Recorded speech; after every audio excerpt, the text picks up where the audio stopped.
Hello, everyone, and welcome back to Daily English Talk. Today, we're diving into a fascinating topic. What's it really like to study abroad in Canada, Japan, and Vietnam? That's a great question, Hope. Each country has its unique charm and challenges. Where should we start? Let's start with Canada. Paul, what's life like for a student there? Well, Canada is known for its multicultural atmosphere and friendly people. Students often find it welcoming. And what about the weather? I've heard it's quite chilly. Yes, it can be cold, especially in winter. But the snow is beautiful, and there are lots of winter activities. That sounds fun.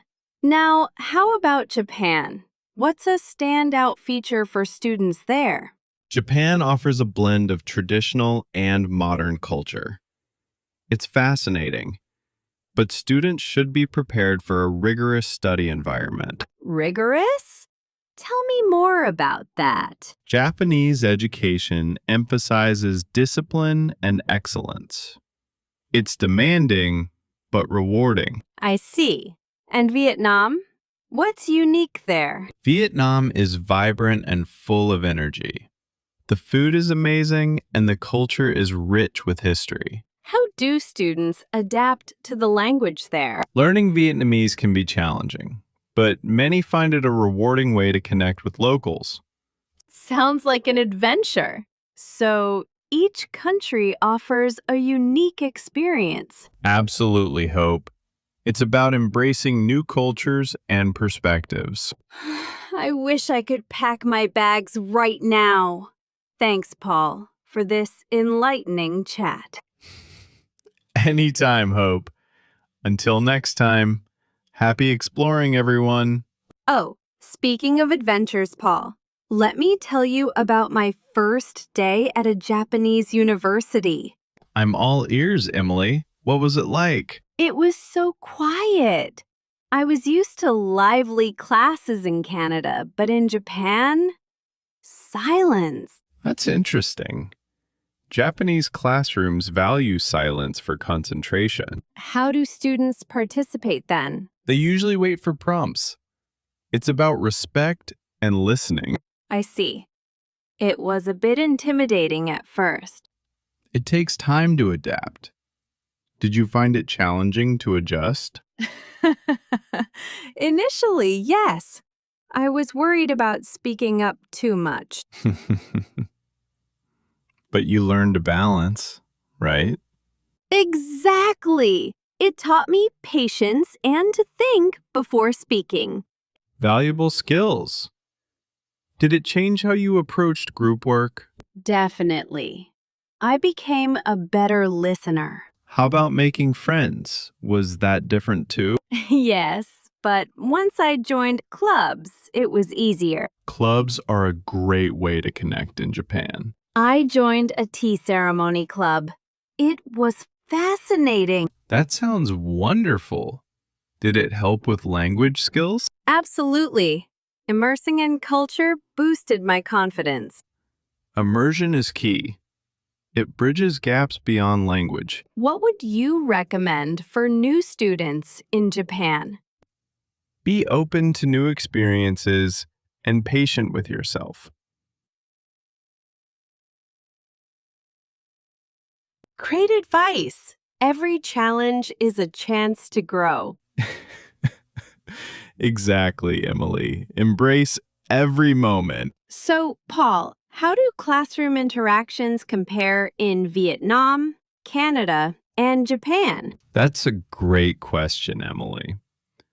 Vietnamese students often engage vocally. More vocal than Canadian students? That's interesting. Yes, Canadian students prefer group discussions, sharing ideas collaboratively. And what about Japanese students? They value silence and reflection, listening intently before speaking. That must create a unique learning environment. It does. Each approach has its own benefits. How does this affect learning outcomes? Vietnamese students often excel in speaking and debate. While Canadians might be stronger in teamwork? Exactly. They thrive in collaborative projects. And Japanese students develop deep, thoughtful insights? Yes, they focus on understanding and precision. It's amazing how culture shapes education. It is. Each style fosters different skills. Do you think one method is better than the others? Not really. Each has strengths and is suited to different contexts. So, a mix could be ideal? Yes, combining approaches can enrich learning. How can students adapt when studying abroad? Be open and willing to learn from different styles. That's valuable advice. Embrace the differences, right? Exactly, Emily. It's all part of the adventure. Thanks, Paul, for these insights. It's been enlightening. My pleasure, Hope. Until next time. Speaking of adapting, Paul, have you ever heard of cultural shock? Yes, it's when you feel disoriented in a new culture. Have you experienced it? Definitely. The first time I tried ordering food in Japan, it was overwhelming.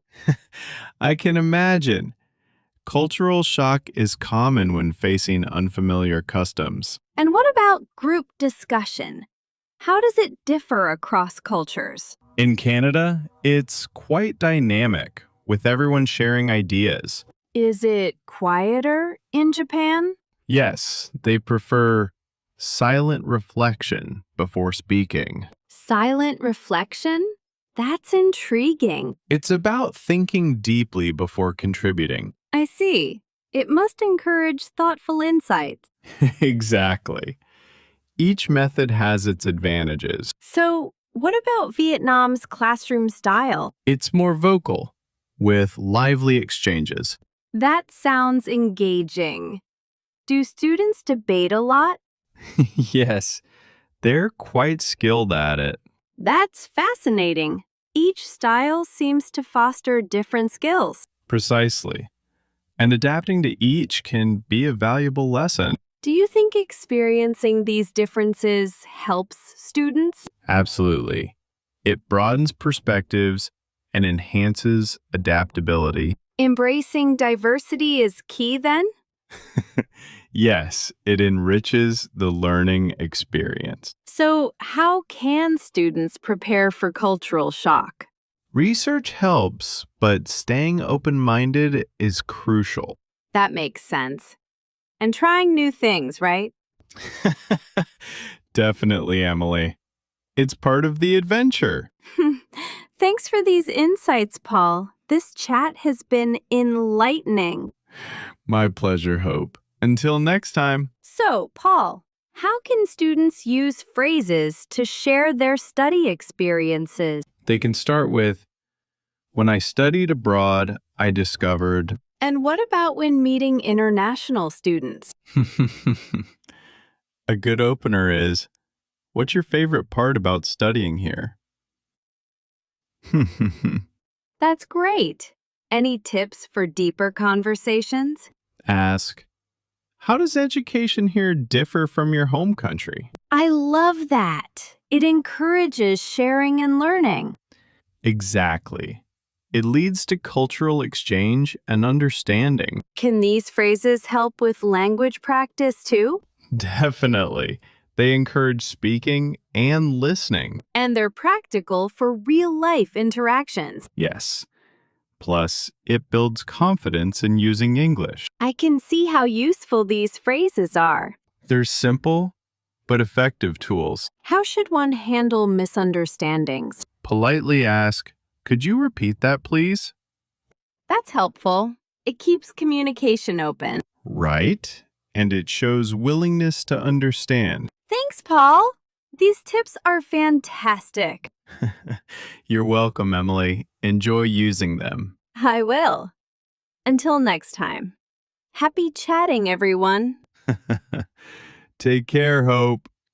Paul, what surprised you the most when studying or traveling abroad? Definitely the variety of food. Each country has such unique flavors. Oh, I remember trying sushi for the first time in Japan. Unforgettable. I bet. Did you have any culture shocks? The way people greet each other. It was so different everywhere. How did you adapt to that? I just observed and followed along. It was a learning experience. That's a great approach. Observing is key. What about you? Any memorable greetings?